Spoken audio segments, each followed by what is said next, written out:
Welcome back to the Nullified Take, where we've got the TNT takes for you on Australian Survivor Blood versus Water. I am joined by the original survivor from the Blood Tribe this season. He outlasted every other single person from that Blood Tribe. Juicy Dave, you are a highly requested man on this channel. How are you doing tonight? I'm doing great, man. Thanks, Chris, for having me on it. And honoured to get the vote for Most Wanted. How's that? Yeah, well, you're very popular. I put the vote out there on the channel for those that may come across this interview at a later stage. And Juicy Dave, I did send you a screenshot. You outpaced everybody else. Geordie, Sam, Jesse. Everybody wanted to hear from Juicy Dave, and I think one of the reasons so many people wanted to hear from you on this podcast was because your nickname, Juicy Dave, which I'm sure a lot of people have asked you, where did the nickname Juicy come from? I feel like it was the biggest secret of this season. It's almost like the Coca-Cola recipe. No one knew exactly why you were called Juicy. Yeah, no, interesting. And that's all to do with edit, of course, because the answer was there, and always was. But so it's interesting because it's got a bit of a story behind it, obviously, because it was created. And I guess Juicy Dave was born out of Brianna getting voted off. So jumping into that episode there where Brianna's voted off, I end up going to the store. I've got an idol, and things, So there's a lot of turmoil there in this Blood versus Water. So and then we end up at Tribal Council. But before that, Sam and I had been speaking, and we're around the campfire, and we've got together, and she's talking. And she says, "I really want to work with you," and to me it was like, yes, I'm in the game. Like someone's actually, because up to that point it was a little bit like a flaming scout camp. Everyone's having a good time and all this, and I'm thinking I need to get into this game. How do we do it? And Sam's, she's triggered it, and I've gone, this is great. However, the next day I couldn't get hold of Sam, and we're off to Tribal, and there's so many talks about it. And I've gone through this turmoil, and I've gone to the store, and I've lied about having the idol. And right before it, Amy goes to me and says, "David, we know you got the idol." So then all of a sudden I'm not getting spoken to, and Amy's gone, "Well, your secret idol's now become a public idol. So the only thing worse than having a no idol is a public idol." And so I'm in this, holy smokes. Get to Tribal, and Jonathan always directed the questions at me first. Like every Tribal basically threw it at me. So I'd be like the warm-up version, like they played a few of them. And then he says, "Dave, so what do you think's going on tonight?" And I said, "You never know what's going to go on tonight, but everyone should be nervous." And he says, "Oh, are you nervous?" And I said, "Yeah, everyone should be nervous." And he says, "Why would you be nervous?" And I said, "Well, a Juicy Dave blindside has got a bit of a ring to it, doesn't it?" And this is all out of a bit of paranoia, because I'm not, there's a lot of talking going on. The fact that if Amy knew I had an idol, everyone knew I had an idol. And prior to that Tribal, I had made the decision that I was going to blow things up a bit, because I was a bit irritated with the lack of activity. And I thought there's people overactive and there's people that are just snoozing. So I wanted to wake up the snoozers and rattle the players. And so with this idol, I thought, yeah, let's go for it. So Juicy Dave blindside's got a ring to it. Jonathan says, "Really?" And I said, "Oh, well, And then it goes on, and you see where it gets very awkward, doesn't it? Yeah. And it went on for some time, because it wasn't just directed at Sam, and it went on. And long story short, Sam gets up, talks to everyone around. We're going. I'm going, wow, this has gone big time, because I overstepped. Jonathan does a good deal of drilling deep, right? And he's got it to a point where I was being quite third person. People are playing, there are communication lines, there's people out there, and he drills it. And then I think Sam took offence at something, and I just went, "Oh, hold on, you're the social butterfly, jumping left, right, and all this sort of stuff." Which the moment you direct something at someone directly, you're in trouble, in hot water, especially if you do that to Sam, because she's got no problem standing up in the middle of everything and talking to every single person to say, "Vote this clown out." And vote me out. Why? Because I just exposed her game on our first tribal, and in the end, I go. Wow, this is huge. So now I've really got to play this idol, and if everyone's voting for me, I may have the most powerful vote in the house. And then, yeah, so this is the power of these idols. Like they get in, they are like the ring, you know. They get into your head. And I went, who am I going to get? And I thought I should vote Sam out because she's done this. But then I thought, no, I can work with Sam. She's good value. The idea here is to let's get the strongest team together. So I ended up voting for Kate. Sam, clever as she is, she switched as well because she also knew that I could have done that, voted her, and off she goes. And so she's put that vote on Sandra. That elusive vote on Sandra, that was all me. So in the end, it blows up, very awkward and everything. The guys basically said, we never want to see Juicy Dave again. So that's where it came. So all of a sudden it was Juicy Dave. We never want to see Juicy Dave again. It's too much. You're throwing people under the bus. You're rattling everyone. We just want a nice, comfy ride. Long story, but that's the origin. It's funny how that one tribal council kind of, the shadow of Juicy Dave followed you throughout the whole game. And the two people that you made enemies with right at the start were returning players very capable of playing this game. How did you feel about seeing these returning players play the game again? And, were you aware who they were? Now, I know that Brianna said that you were a big fan of Survivor in the US. I don't know how much Australian Survivor you've seen before. Yes. No, look, I knew that Sam and Mark were returning players, and I always saw them as major threats. And the fact was, when I was sitting around the camp, I was just watching Sam, and she spoke to me, and I felt really good that we were working together, but she did that to everybody. And so all of a sudden I thought, oh, hold on, I'm getting played here. And so she had risked overplaying that social capability, which I saw, and I just went, wow, there's a danger zone right there. Now, it had little to do with Mark at that point, but Sam I could see was a real threat. And I just wanted some of these other people to wake up and go, hey, there's some real game playing going on here, because we had the twins that were talking to each other telepathically. I think they're communicating like, wow. You had Ben and Shay had a code that was going on.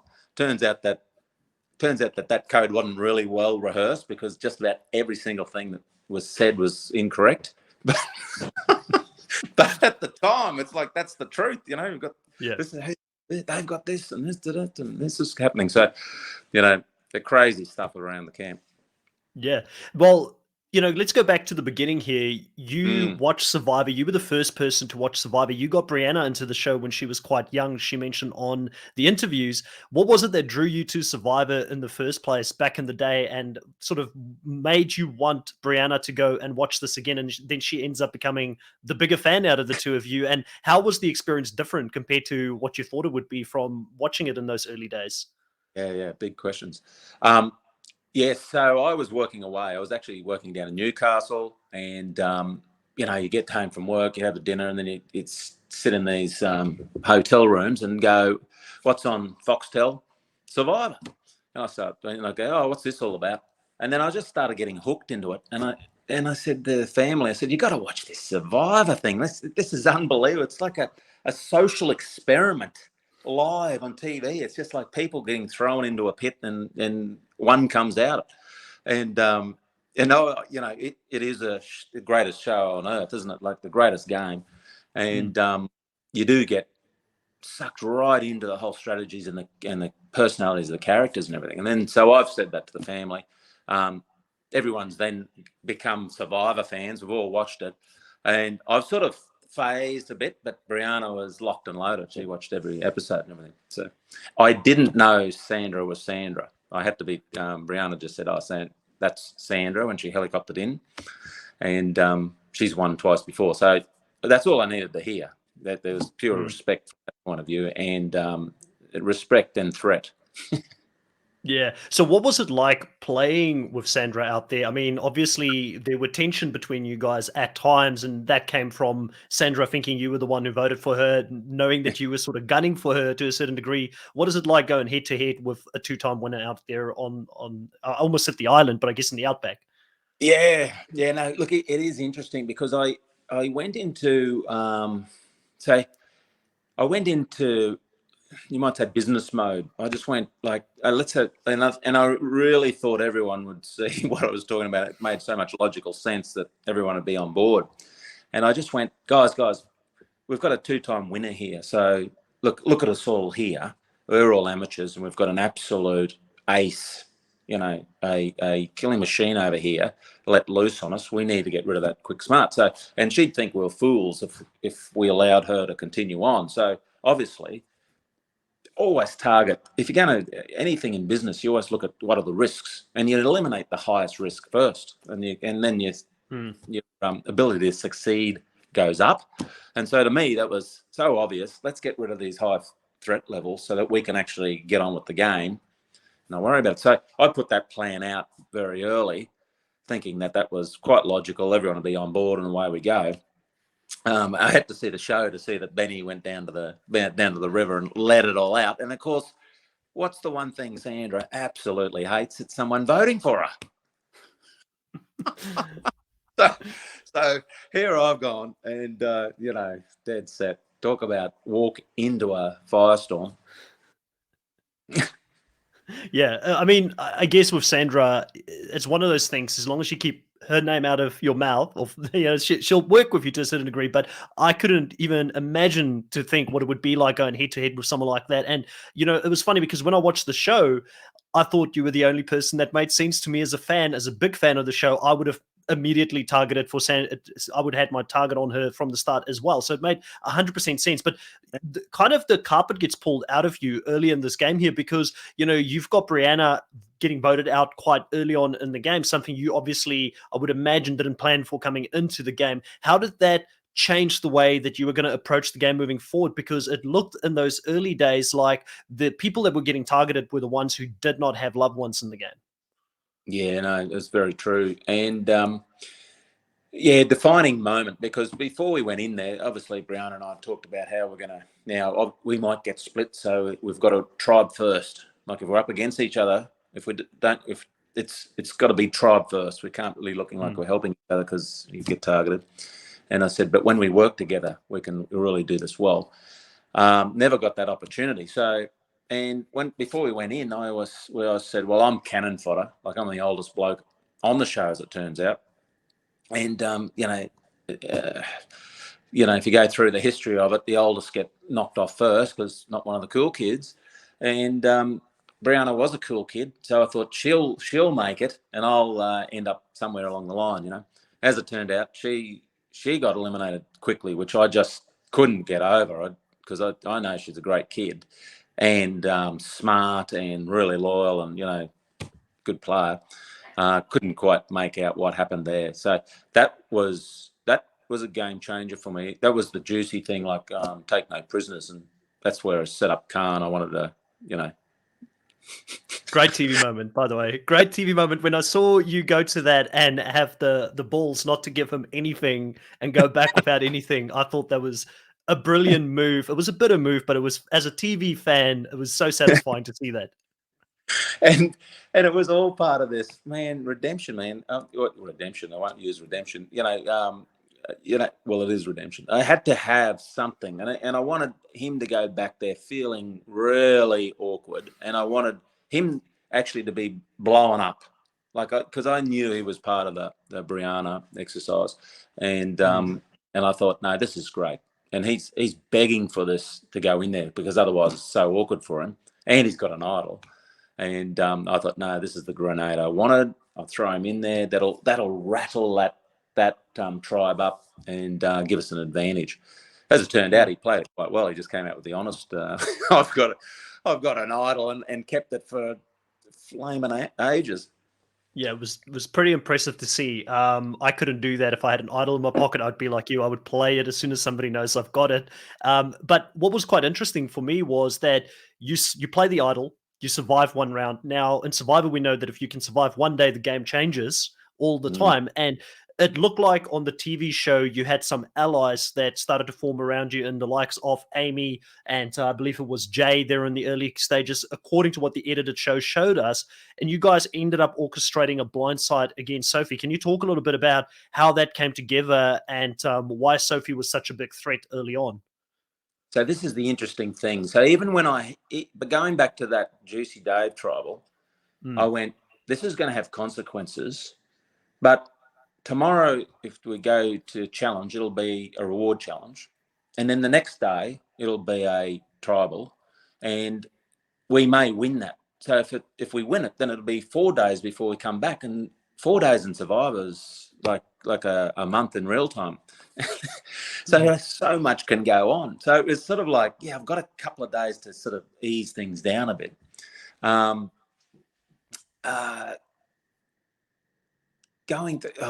Just lost my train of thought there. So the question was, and you made perfect sense. Like you said, just having those days gives you an opportunity to rally and make new allies. And it looked like you were working with Amy and Jay there against Sophie. And I was sort of wondering how that came about and why Sophie specifically at this stage of the game was their target.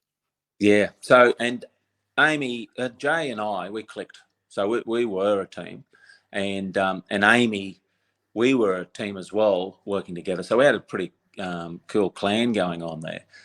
Sophie, as it turns out, a day in Survivor, if you step back for a second, you can let these people sort of expose themselves and they start exploding. And Sophie's a strong character. And so she made her feelings felt. And that was starting to upset people. So it turned the books. And she was... To me, that was like, this is fantastic, because all you want to do is distract everyone from you onto someone else, no matter what. And in fact, it was Amy and I think Amy and Michelle's idea to target Sophie. And they told Sandra. And Sandra actually, she's good at the edit. She actually claimed it. She said, there's only one queen I'm taking, and she wants to be the queen. So it was perfect. And all part of it. And I thought, this is a great plan. Let's play her out of the game, and I'm going to be complicit with everyone's plans here. I needed to settle the hell down and just start winning over some people again. As far as people I had going for me, Sam, despite us having that little tiff there, we always respected each other, and we always sort of... I could have played stronger with Sam. I was a little bit wary, and in retrospect, and probably a bit too wary. I could have played stronger with her and had that Jessie sort of relationship early, but I was a bit too wary of her. And part of my thing was, okay, I'm an old guy, but when it comes to challenges, I'm just going to give it everything I got. And that was an advantage, because you have to have strength in these early phases to keep out of the tribals and start winning rewards. And so to get rid of a guy that was capable of, mightn't be the strongest, but he was always in there fighting away. Jordan actually said it. He said, no, don't go Juice. We need him for challenges. And that's what you have to do. You have to make yourself valuable. And I definitely noticed that you, I think you're underselling yourself. There was a few times where you really did well in those team portions and the challenges, and you really helped your team get the wins. I was sort of curious to know where that comes from, because you quite rightfully mentioned you were the oldest guy out there, but it seemed like you weren't out of your depth when it came to doing these physical challenges. Do you have much of an athletic background that sort of played a role in these challenges? I think that my greatest asset was my cycling. Like I've been cycling for probably near a decade. Sort of got into it when the kids were old enough, and love it. And it's one of those endurance sports, like where you've actually got to enjoy pain a bit. The more you suffer, the more you enjoy it. It's a crazy sort of thing. But it develops a resilience. So you've got endurance for one, and then competitiveness. It's just naturally if you're racing and you want speed, it's all about beating the next guy. So you're competitive. So I got a competitive streak. Had a fitness. I wasn't strong enough, as it turned out. Didn't prepare. upper body enough. Like I had endurance, I could run and keep going and survive that way. But the upper body strength, all those over the head holes and my feet are too big for standing on pegs, man. No. Yeah. Yeah. And an Australian survivor just loves their endurance type of pain, type of Yeah. challenges. I mean, we saw 2 people pass out this season just because of the heat and the exhaustion out there. Yeah, that's right. I mean, we had, like, when you think about it, like people say, oh, is this for real? Well, hold on a minute. Here I am. I've come out of a executive role. I'm thrown into the bush. I'm sleeping on the dirt. We haven't got fire. So there's 3 days we don't actually eat food. 3 days we don't eat food. And then you've got to go up against someone like Mark Wales, who's 117 kilograms, and he's a trained killer. I mean, he took Croc on. He took on a professional athlete and made him look average. And I know Croc's not average, but just gives you a bit of an idea as to the strength behind Mark and those challenges. Croc is a beast. See him up, like he is a beast. And then Mark has just got this agility, and he's trained. You can tell, like when Croc's trying to grab him, he's not making big moves. He's just slapping away like this, and then gets a hold, and you just go, man, that he's strong. I mean, 117 kilograms. He's the heaviest guy out there. That was one of the that was a defining moment. Someone asked me, said, what was the scariest thing? And I said, well, we're playing that football, and we're up to over our knees in the water. So the ball gets thrown out, and I go, righto, oh, that's gone to Mark. Hell, I said, who's going to take him out? And it was no one around, so it had to be me. And I'm just marching over there, like in slow motion, because I've got to race over, but we're in water.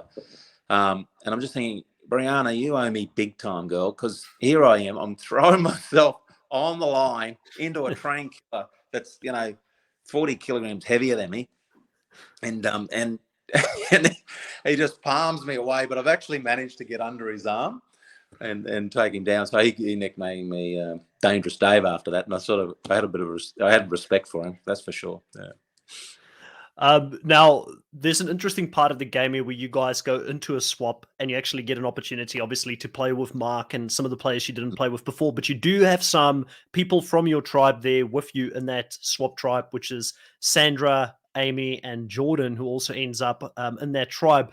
How does this change your game at this point? Because you've sort of just been hanging in there trying to survive. And did you have a plan in regards to how you would want to work with players that came over from your original tribe, or was it a clean slate in your mind at that point of the game? Yeah, look, at that point, I'd sort of worn thin with the people on that red tribe. Like, I wasn't getting the deep traction I needed. I was always a peripheral, and they can be a bit loose and all this sort of stuff. So I was handy and I was in there, but the swap was a real refresher for me and gave me an opportunity to make new connections. And as it turned out, it was phenomenal because Mark and I got on well. Josh and I got on really well. Geordie and I, had mutual respect for each other. And it's sort of just, Jordan and I were working together loosely, but with all those guys, we sort of just bonded and had a good time. It was probably the best time of the whole series for me because it was the pressure came off. We had a very regimented deciding, like we had majority. So I was in the strong majority. So it's one of my things to get into.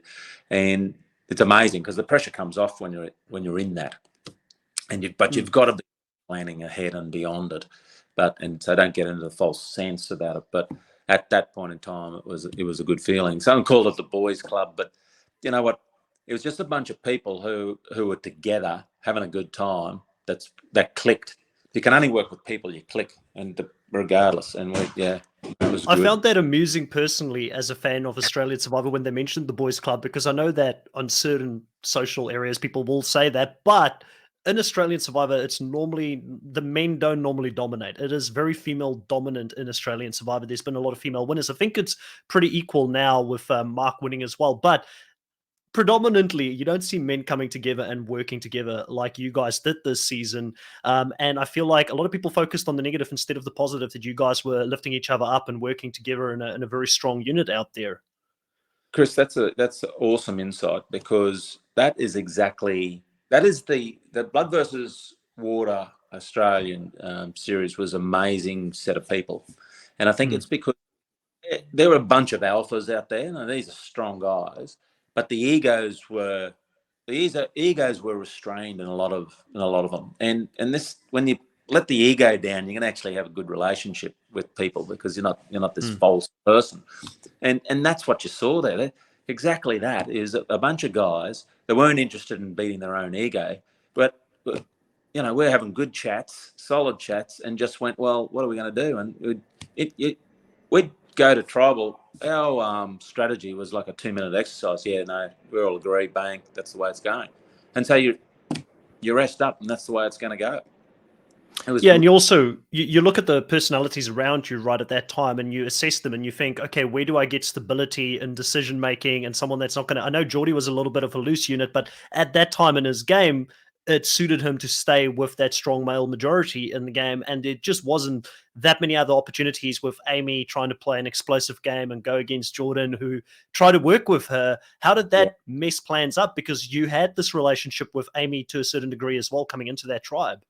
Yeah, that was a real shame, because Amy, she's a great kid, and everyone loved her, and she was out there to play the game, and really was out there to play the game.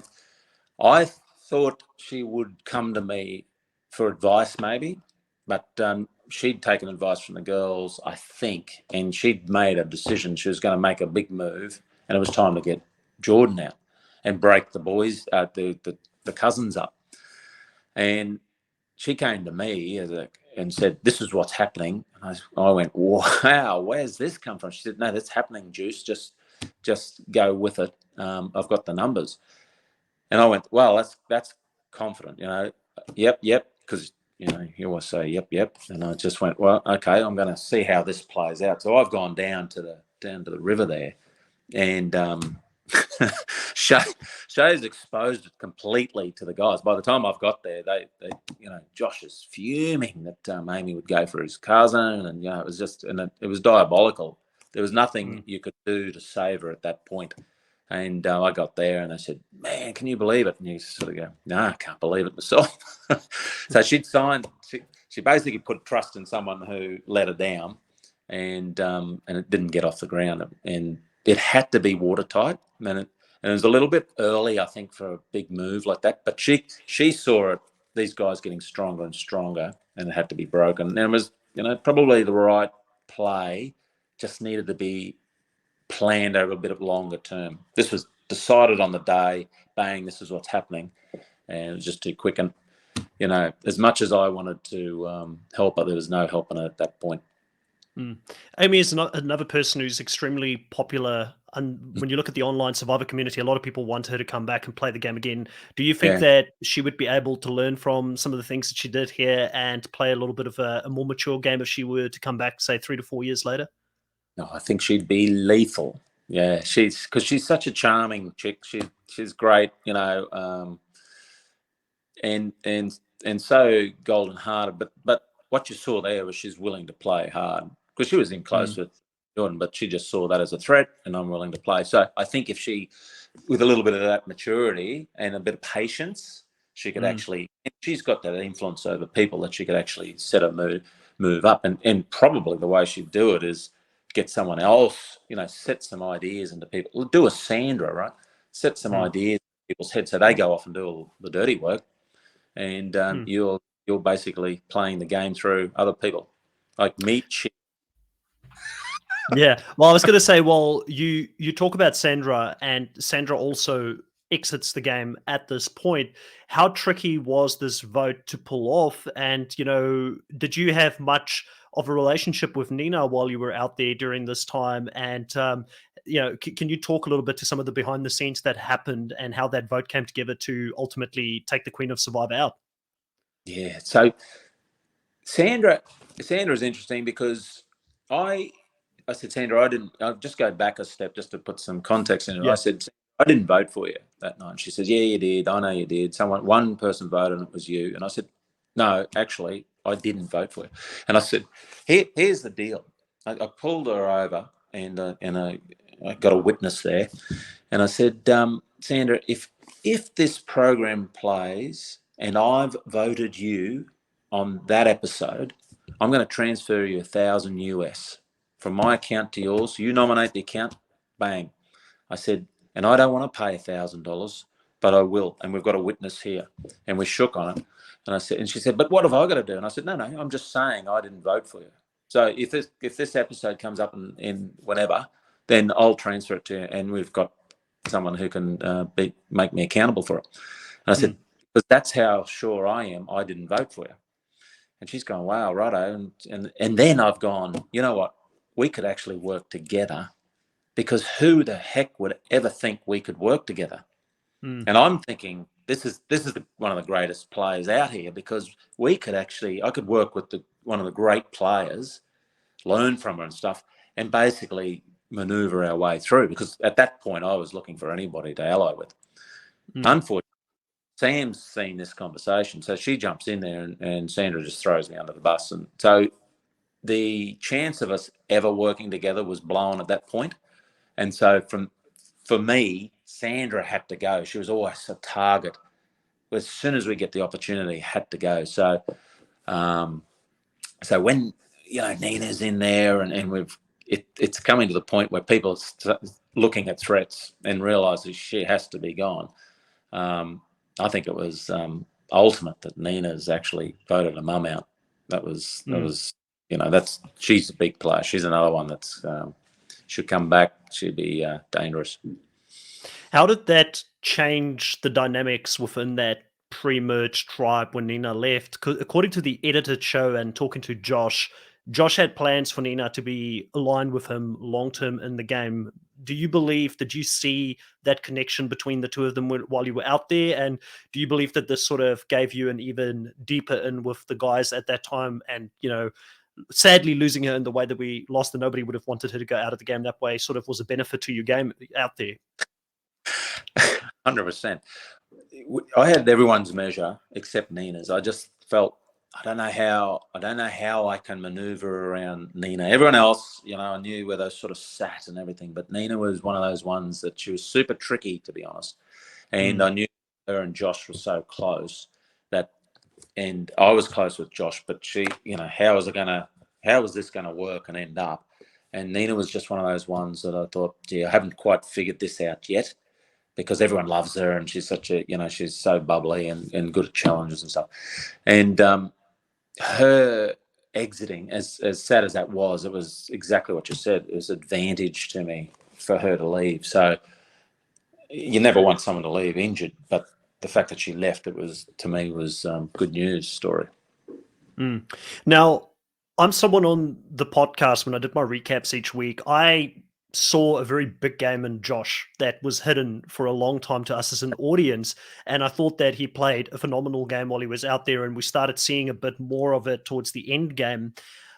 Can you set the record straight in regards to, you spoke about the fact that there wasn't egos, there wasn't really this hierarchy, but did you feel to a certain degree that Josh was someone that led a lot of the conversation in the pre-merge section, or Geordie, because Geordie claimed that the Sandra move was his move and that he pulled off this massive blindside?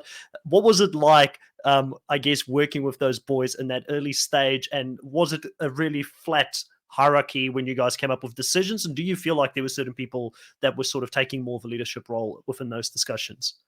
What's interesting is, and they showed this in Tribal. It was, and that's Jonathan saying, "How's it going?" And I said, "It's like a committee." And at that point, it was a committee. And the thing was, everyone had a say, and we all sort of aligned at that point with the same thinking. And Josh, as it turns out, he's a numbers guy, so he's great with numbers and just thinking things through. So he always had a plan of attack. Further on in the game, it was his way or the highway sort of scenario. But in this moment, he knew that he played a smart game, because he wasn't stepping over Wood. He throws ideas out. We'd all have an idea, and we'd come around and say, "Yep, that's the decider." He had a lot of good ideas. So yeah, probably. And I think in that early phase, it was quite obvious who had to go and stuff, and there wasn't too much trickery to it. Later on down the track, He was, very much a leader of this is how it's going to work. Here are the numbers. And when you're in alliance with someone and they've got it worked out, you sort of go, well, yeah, I agree. So there's no point. If you want to be a leader, I want to be the leader, let's change tack. But it's not actually the best way to go. Then you just, what's the point? You bring up an interesting point, because I always hear the talk about a resume. I need to build a resume, or I need to make big moves. Like Geordie said when he took Sandra out, he said, this is part of my resume. And I came on the recap, and I love Geordie, by the way. I hope I get to talk to him in the future at some stage. Seems like a legend bloke to talk to. But I made the comment that voting Sandra out was the obvious choice. No one was going to give him credit for doing that, because you have to get rid of her at some point in the game. I'm always of the belief that you have to time when you build that resume in the game in any case, because like you mentioned, if you overstep that early and disagree just for the sake of disagreeing with your alliance members, it just puts an unnecessary target on you, and you become someone that people don't want to work with, right? Yeah, so this is exactly right. Now, Geordie was clever. He didn't let anyone know that he'd claimed that. That was an interview, and that was well done by him, because he's now playing the edit, right? So he's claimed that. Now that was not an original idea at any time. And every time the vote came up, we'd all go, and particularly me, because she was targeting me and I knew it. I go, hey, when are we going to get Sandra out? And they said, yeah, well, and every single time we'd go in on it, something else would come up and we'd have to deal with it, which is the way it goes. This is you're number one, you're going home tonight. No, we need to get rid of this, they've blown up or whatever. And so him claiming it, I just went, oh man, really? Now, had he said that out loud, he would have been voted out, because it was just so off what was really going on.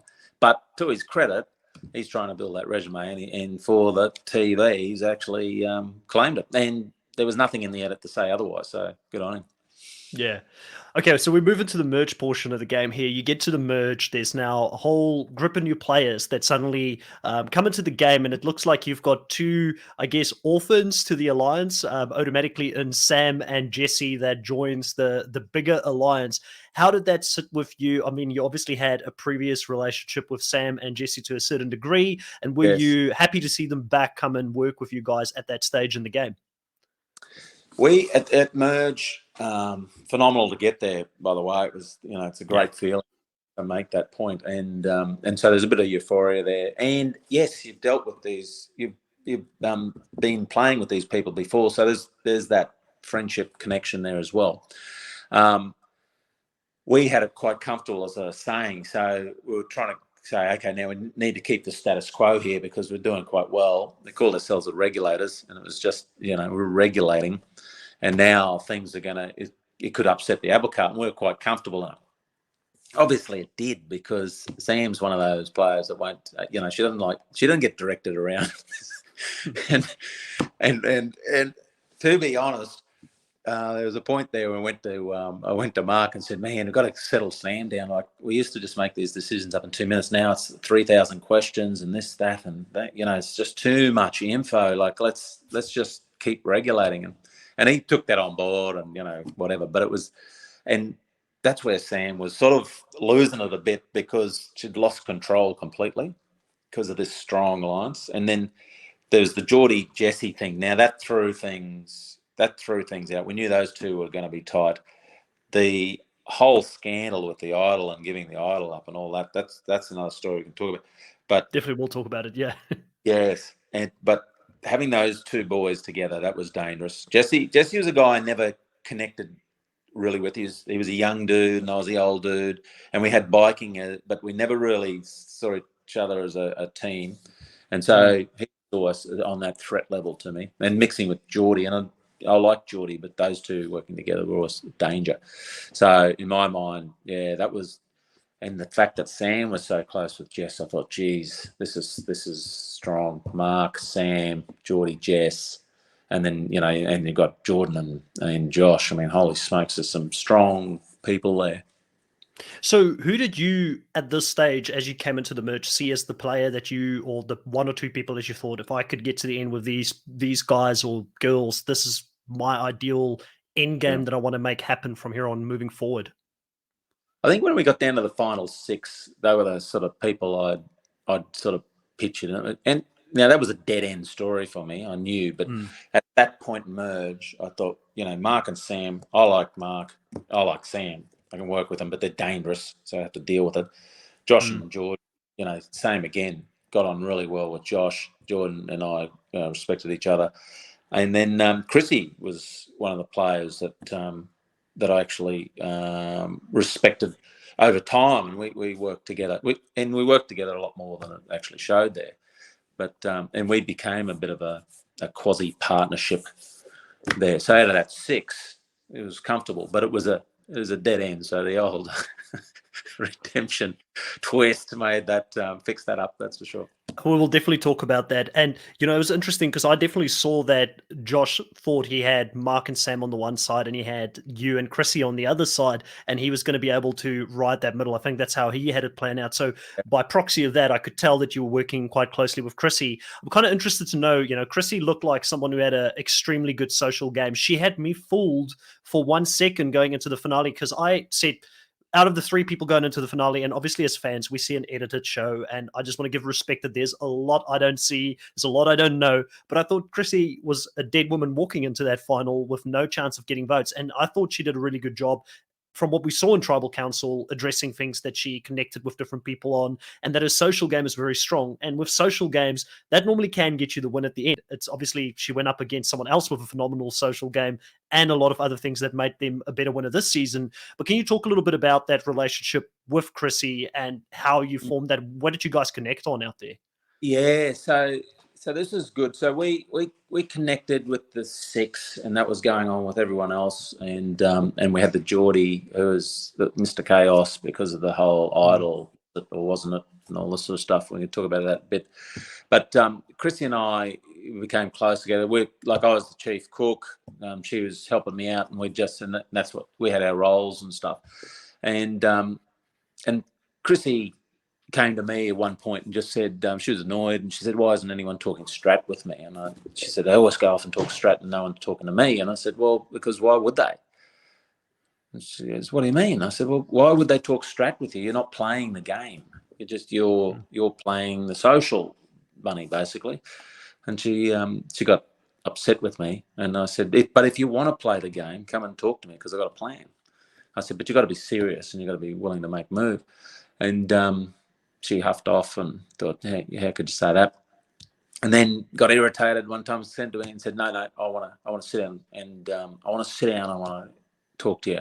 What's your plan? I want to play. And I said, here's the thing. I said, Chrissy, you've got a chance of winning this. And this was a bit later in the game, and this is where redemption come back. And I could see that it was, we had to break up Sam and Mark, Josh and Jordan, and there was KJ, myself, and Chrissy. And look, I said to her, I said, you will end up in the final with these guys, but you have not done anything that anyone will say will give you the vote, except that you got there. And I said, getting there is one thing, but getting the votes to actually give you $500,000, you've got to earn it. And I said, Nat will take something. And I said, here's the plan. I said, you come with me and KJ. So me and KJ work together. You come with me, but you work with me to vote out Josh and Mark. And we do that. We deal with the others, like we'll work with Shay and all those. And I said, that way, you've made one of the biggest moves of this whole series because you're so tight with them. If you go against them, but the timing's got to be right, then that could be the defining moment for you, because you only need one massive move to actually shake the whole game, and then that can be your move. And I said, you go in there, you've got your social game, plus you play this massive move, and then I'll go in there and just fight my game, and KJ's got her advantage game and the way she played that, so it's a fair battleground. I said, you go in with Josh, he's got that jury stitched up. You go in there with Mark, he's got so much play going on that it's going to be impossible to beat him. I said, you're getting dragged into that because you're an easy beat. I said, so let's get out of that and turn on them, and people will respect it, I tell you. But it's got to be something that goes completely against your grain. And that's at that point, I think I said somewhere, I said, so you either want to play the game or make friends. And in the end, she ended up telling Josh these things. And that's why they voted me out. To me, and if you remember that episode, they voted me out. And I went, wow, you're going to vote me out over Geordie, who's been chaos for that long. And this is the chance to do it. And you vote Juicy out. And it was because they just saw that I was having an influence on Chrissy's game and could switch her into that assassin effectively, which could have won her the game. Yeah, you know? It's a very interesting one. A lot of players. Yeah, I was going to say it's very interesting because you definitely, I think, got into her head, sadly, just too late, because she did ultimately decide to cut one of the two boys, but it just was too late in the game where the other one would make the final in any case. Do you think that is the fact that she wasn't a fan? It was a massive disadvantage for her coming into this game, understanding what people would respect at the end? Because I've spoken to Chrissy personally as well, and, you know, off air, and she seems like a really nice lady, but she said she was unprepared for the game itself and the fandom that came with this game and how serious people take it, which is fair, right? But so what were we talking about? We were talking about and her final move. It was interesting because this is what I said to Chrissy. I said, Chrissy, don't leave that move too late, because what it is a forced play. I said, you've got to make the move when you don't have to make the move. I said, it's an actual play out of the box and I still reckon she could have, and she agrees with me. She could have won the game with that because it's such a massive blow. And I said, you're going to do it anyway at some point, but if you pull it up early, then all of a sudden it's throwing the game on its head. People won't believe it, and you'll become this enigma. I said, so there's the gift card, because if you work with me and KJ, then we can actually get the numbers to make it happen. And, you know, this is all theory, of course, but there it was. I said, don't play it too late in the game, otherwise it'd be seen as a forced play. And ultimately it was a really cutting move for Josh, but at the end of the day, she had to make a choice between Mark and Josh anyway. So it was a forced, which one was she comfortable going with? Either way, I don't believe she was going to win from it. Survivor's all about timing. Yeah, and I mean, listen, it's so much easier when you're sitting here on the sideline and you've got all the information to make these decisions. One of those decisions that a lot of viewers wanted to make for the likes of yourself and Chrissy and KJ and everybody that was around at that point was to listen to Geordie. And there was a lot of speculation in regards to why did no one listen to Geordie when he was coming out there and telling everybody about the two idols. So now's your time to clear the air on why it was so difficult to believe Geordie at this point in the game. No, this is very interesting because okay, from our perspective, Geordie was a dead man walking, so he would make up any story to keep in the game because he was a fighter through and through. That's a credit to him, and we saw how threatening he was in challenges, like a man down, defeated, and then rising up like a phoenix to almost win the thing, with the poles over. That to me was superhuman because the pain you feel and the fact that he had that down and his neck's on his shoulder almost, and he's done. You're finished. The body is collapsing under you, and somehow he gets this second win, puts it right up and starts again. I looked at that, and to me that was a moment where I said, this guy has got to go, because his challenge game is so strong when it gets into these physical, painful exercises. And the later you get on the show, the more it's about that endurance of pain in those areas. And so very threatening. The issue with him was that he came out of that tribal where Sam had stolen, given, whatever you want to call it, the idol. He came out and he felt he was going to still play with Mark and Sam. So he told everyone that Jess had taken the idol with him. That was a story that was getting around. Then all of a sudden he realises, no, they're going to put him on the cross and nail him to it and set it on fire. So all of a sudden he's going, I'm playing with these guys, I've got to burn them. And so he's changed the whole story. No, here's the story. Jess gave Sam his idol and sent him home, voted for him straight after that. And so they've still got an idol that Jess gave it to. Now, Jess is an absolute fan of the game and a smart kid. And why on earth would he be giving his idol to Sam and then getting voted off? Like, absolutely didn't make sense. However, it was so far-fetched that you have to go, and he was so convincing that you have to go, man, maybe there is something to it. So in my mind, I went like this. Yes, no, I'm believing Geordie. Then I go, no, it's just, I can't believe him because there's too much. Again, this is Geordie's game, a little bit too erratic. Too many, I want to do a deal with you, I want to do a deal with you, then you're talking over here. And he's doing a deal with Josh. And you just go, no, I know what he's doing. He's just playing everyone. So no one trusts him. So if he could refine that, he'd be an awesome player. So there it was. So the whole way through, you've only got the information you've got and the people you're listening to. And I remember he came over and he's talking to us because he was on death row again. He survived so many death rows. And I said, okay, well, let me and Josh have a chat. He leaves. And I said, Josh, man, like, he's bloody well right, mate. Even if Mark hasn't got two idols, he's got one idol. That's enough. That's enough. He doesn't need two. He's still a threat. We've got to make a move on this dude. And if he's got two, he's walking his way in there. And this is Josh. He's as stubborn as an ox, man. Like, he just he would not budge on whether he had two. And it was quite a fatal move for him because he allowed Mark too deep with too much power. And trust. This is the thing I find quite odd is that Josh had so much trust in Mark, who was effectively so brilliant at just stepping back and allowing Josh believing he was running the game, and then at the final moment switching Chrissy to vote for him. Phenomenal.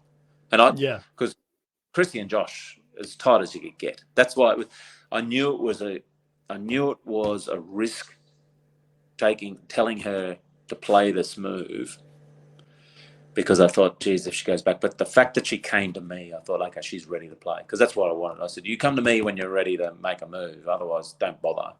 And she came back and said, no, I'm ready. I'm over this. I want to. And I said, okay, so you're not going to be happy with this, but this is what you've got to do. But it'll be that defining moment. So you would have been quite shocked when Mark actually ended up making it to the final in that configuration instead of Josh. What would have happened if Josh and Mark ultimately both got to the end of the game? Do you believe it would have been a tight vote between the two of them? Where would your vote have gone in a scenario where Josh and Mark goes up against each other? I think Josh would have won it because Mark and Sam had taken a few heads off. She damaged a few people along the way. And so I think, and Josh had played a pretty good game. Like, he was rock solid. I never had an issue with him once, apart from his stubbornness, and he couldn't convince him of anything once he'd made his mind up. But yeah, I think Josh would have got it because Mark would have held over some of the Sam works early days, which had really upset people. And Sam was great at manoeuvring and patching all that together. Like, she's a phenomenal player, but there was just that Josh had none of that baggage. Mark had that baggage, so I think he would have won it. It would have been close because Mark, you have to respect his game. Yeah, I think they both played really solid games, and we kind of talked around it a little bit. I do need to ask you about the move now. Obviously, you finally saw it play out on TV and Sam getting the idol from Jesse. What's your thoughts now on the move now that you've seen it play out, I guess? And what do you have over there? Do you have 4K TV, high definition? Yeah. I look at it and I go, this is what this is what you have to be able to do if you want to win this game.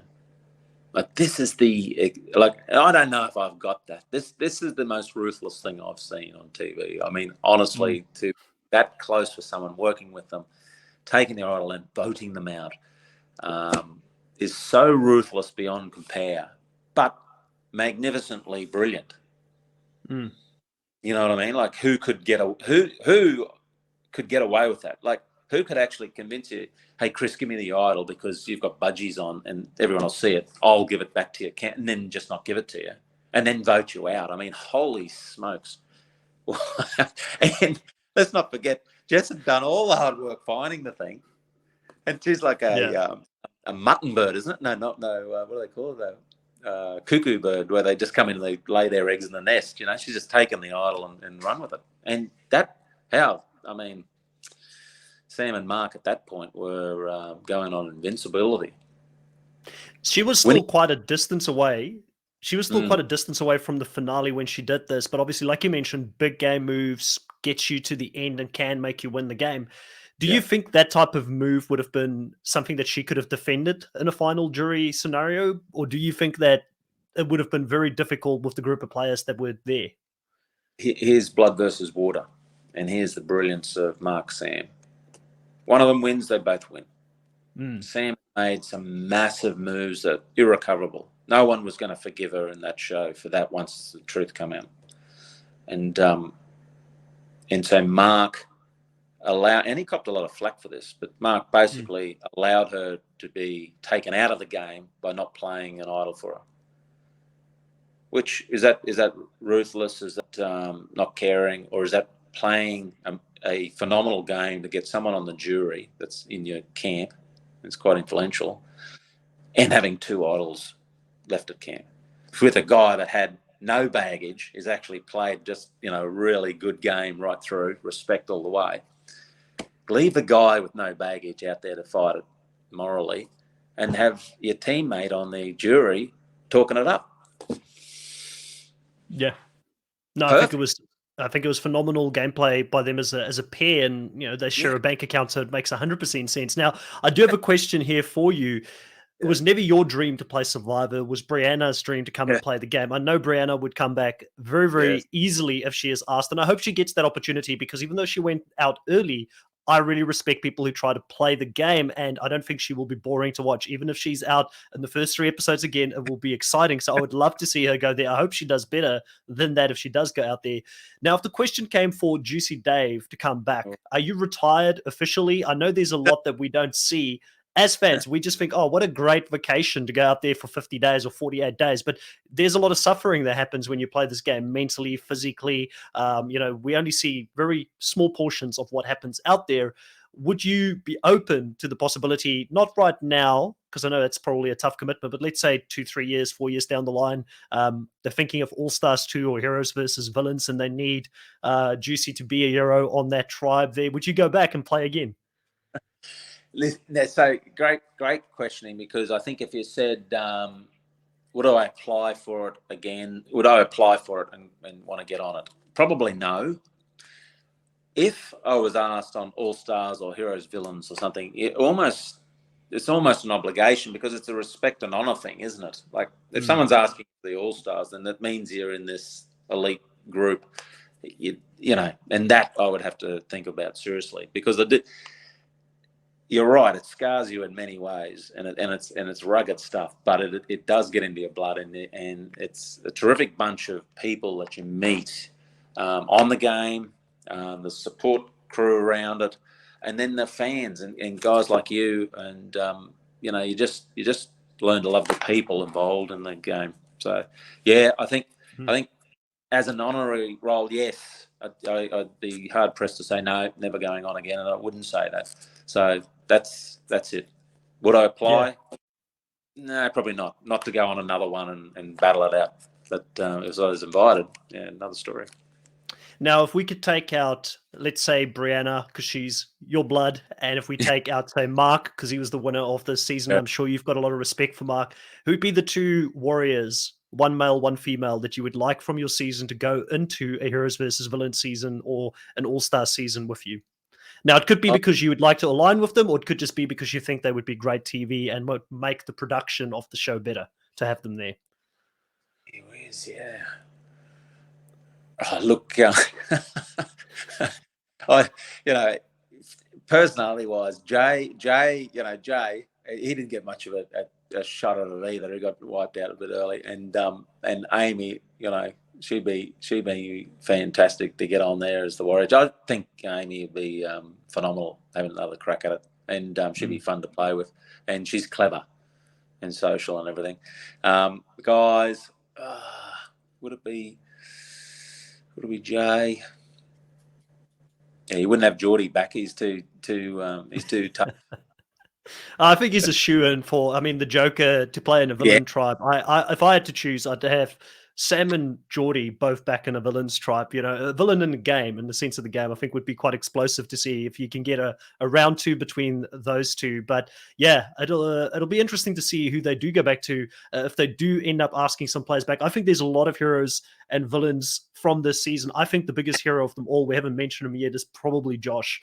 And I'm sure that if he was out there, everybody would want to align with someone that would support them in the same way that he supported Mark this season and just didn't want to turn his back on him. I think that's something that if I was out there, I would want to align with someone that hopefully, I know they tell you they got your back when they don't, but you'd want that allegiance from someone, even if it's frustrating for those that are trying to go against you. 100%. And Josh did that when Tribe swap. We actually got chatting and he's a sensible guy and likes a sensible conversation, and you have a chat and then you actually have a few good laughs because you find you're getting on, and there's people like that you just click with. And Josh is one of those guys. He had the women around his finger. Every single woman on the show was in love with Josh. He's just a charmer, and so he's got this charismatic way about him. So he's a total threat. If Mark wasn't out there with Sam, and let's face it, those guys had played before, so the advantage they had of understanding the process, and I think that's, as a second-time player, you definitely understand how this is going to play out, and can use that to your advantage. And I think Mark did that spectacularly. Josh probably a little bit over-optimistic with the loyalty. Like he overplayed it because Mark just used that completely to his advantage in the end. Yeah. Last question, I promise. So I always like to ask survivors this. I know we went a little bit over with the camera issues that we had. So last question would be, what are you going to remember, I guess, 5 or 10 years from now that, it will be a fond memory? It could be something that happened on the screen, or it could be something that we as viewers didn't see there when you talk to people about your experience out in Survivor. I think like the most impacting moment was day one, and Brianna and I locked in arms, and she going, "This is it," and this is her dream, right? So this is her dream. She was excited and everything. I'm shitting myself, and we are standing in formation, and they're going 3, 2, 1 live, and the instruction was to walk around this cliff face and over the top, and going around that corner and seeing that first challenge, the ramp, and 150 people, like a village, standing there, cameras, lights, you name it. That whole, this is fair income production. This is massive. Helicopters flying in, all this, but that first turning around the corner and just realizing, wow, this is how big this is. This is not just because up to that point we're in a cabin, by ourselves, say, and Survivor's seen on TV. Now all of a sudden, and then Jonathan asking you a question. It's like surreal. I just couldn't believe Jonathan's asking me a question. And I thought, wow, we are playing the game. Here we go. Let's rock and roll. So yeah, that's my takeaway. Yeah. Well, thank you so much, Juicy, for your time this evening. I really enjoyed talking to you. I'm sure, that the call's going to come a couple of years from now, and we'll see you back out there. Hopefully once. I know you don't want it, but I'm hoping it does come out for you, Juicy. So we see you back once again on Survivor.